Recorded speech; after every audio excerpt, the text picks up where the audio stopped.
Olojane mag siasa ni Jokanyo mag ODM e kaunti ma Kisumu kotelnegi kod jakom komiti mar kaunti no Paul Akeyo orwako chung' mar kuku mar ODM mar chako lalruok e kindgi gi UDA gi ODM kokalo kuom jatend piny Kenya William Ruto motelo ne yiero mar higa mar 2027.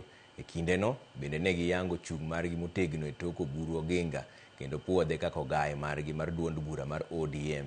Gitielo kendo ni ODM ochung' motegno kendo gigolo siem ne joma temo tungo chama kendo ng'iko duond bura mar ODM ni biro gore pi gi lepgi. An wariwore gi party kaka nyokale Central Management Committee under chairmanship mar Dr. Oburu Oginga ni wariwore kendo wacho gi dwol achiel ni waungo mkono kata wariwore gi wach manyo giwacho ni mondo chama wa ochak wuoyo gi chama mamoko. Jakom nosesiemo yo to buru poko bayo yo no kata moluwo bath yo ene chunyi yo wuotho to joma gwaro toke joma rock the boat kagine iye to gidwa muko bath boat mondo boat sink.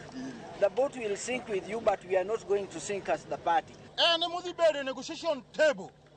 Ene mawadhi loso kode sirkal. Wane is sirkal mar broad based mane Raila Amolo Odinga wewa. Tema Dr. Buru is one of the negotiator manomiyo Luo and ODM odonjo a broad based. The party leader we know is none other than Senator Dr. Oburu Oginga.